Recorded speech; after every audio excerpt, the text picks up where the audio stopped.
ஆளுநர் மாளிகை வெளியிட்டிருக்கும் அழைப்பிதழில் காவி உடையில் திருவள்ளுவரின் படம் இடம்பெற்றிருப்பதால் சர்ச்சையை ஏற்படுத்தியிருக்கிறது.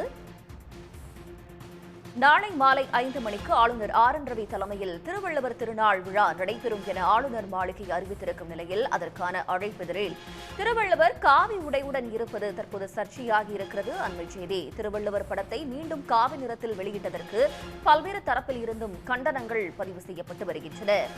ஆளுநர் மாளிகை வெளியிட்டிருக்கும் அழைப்பிதழில் காவி உடையுடன் கூடிய திருவள்ளுவர் படம் இடம்பெற்றிருப்பதால் சர்ச்சை நிலவுகிறது. திருவள்ளுவர் திருநாள் விழா என்ற பெயரில் ஆளுநர் மாளிகை இந்த அழைப்பிதழை வெளியிட்டிருப்பதும் குறிப்பிடத்தக்கது. நாளை மாலை 5 மணிக்கு ஆளுநர் RN ரவி தலைமையில் திருவள்ளுவர் திருநாள் விழா நடைபெறும் என்று அறிவிக்கப்பட்டிருக்கிறது. இது பற்றிய கூடுதல் தகவல்களை தருவதற்காக செய்தியாளர் அன்புச்செல்வன் இணைகிறார். அன்புச்செல்வன், தற்போது மீண்டும் திருவள்ளுவர் காவி உடையில் அழைப்பிதழில் இடம்பெற்றிருப்பது எந்த மாதிரியான விமர்சனங்களுக்கு உள்ளாகி இருக்கிறது? விவரங்கள்.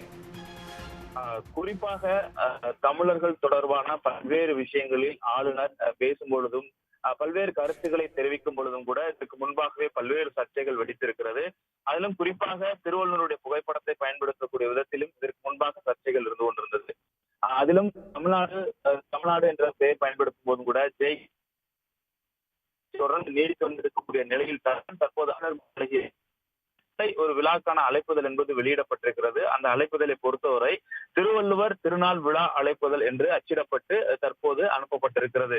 அதில் அந்த அச்சிடலை பொறுத்தவரை வரக்கூடிய வைகாசி திங்கள் 11ஆம் நாள், அதாவது வெள்ளிக்கிழமை மாலை 5 மணி அளவில் பாரதியாருடைய மண்டபத்தில் ஆளுநர் மாளிகையில் திருவள்ளுவர் திருநாள் விழா கொண்டாடப்படும் என தெரிவிக்கப்பட்டிருக்கிறது. இதில் ஆளுநர் மாளிகை சிறப்பாக நடைபெற இருக்கக்கூடிய நிலையில் ஆளுநர் RN ரவி விழாவில் பங்கேற்று வர இருக்கிறார். ஆகவே அனைவரும் வர வேண்டும் என ஆளுநருடைய செயலாளர் கிர்லோஷ் குமார் என்ற அழைப்புதலை தமிழிலும் ஆங்கிலத்திலும் அச்சிடப்பட்டு வெளியிடப்பட்டிருக்கிறது. இந்த அச்சிதழ் வெளியிடப்பட்டிருக்கக்கூடியதில் தான் திருவள்ளுவருடைய புகைப்படம் என்பது தற்போது சர்ச்சையாக மாறி இருக்கிறது. காரணம், நெற்றியில் விபூதி அந்த பட்டை பூசிய விதமாகவும் காவி உடை அணிந்து திருவள்ளுவர் இருக்கிறார். இதற்கு முன்பாகவே காவி உடை அணிந்து திருவள்ளுவரை சர்ச்சைக்குரியதான படங்கள் வெளியான பொழுது கூட கடும் கண்டனங்களை அரசியல் கட்சியினரும் பல்வேறு தமிழ் அமைப்பினரும் கூட கண்டனங்களை தெரிவித்திருந்தார்கள். இந்த நிலையில் தான் ஆளுநர் மாளிகையில் நாளை நடைபெறக்கூடிய திருவள்ளுவர் திருநாள் விழா அழைப்புதலில் திருவள்ளுவருடைய புகைப்படம் என்பது காவி உடை அணிந்து நெற்றியில் பட்டை அணிவித்திருக்கக்கூடிய அந்த புகைப்படம் வெளியிடப்பட்டிருப்பது அழைப்புதலில் தற்போது வெறும் சர்ச்சையாக இருக்கிறது. தொடர்ந்து ஆளுநர் பல்வேறு சர்ச்சைகளில் தமிழ்நாடு உள்ளிட்ட விவகாரங்களில் ஈடுபட்டு வந்த நிலையில் தான் சற்று இந்த தேர்தல் நேரத்தில் விதமான சர்ச்சையும் ஏற்படாமல் இருந்த சூழ்நிலையில் தற்போது மீண்டும் ஒரு சர்ச்சையாக திருவள்ளுவருடைய புகைப்படம் என்பது காவி உடை அணிந்து இருக்கக்கூடிய விதத்தில் அச்சிடப்பட்டு வெளியிடப்பட்டிருப்பது என்பது தற்போது சர்ச்சையாக மாறியிருக்கிறது.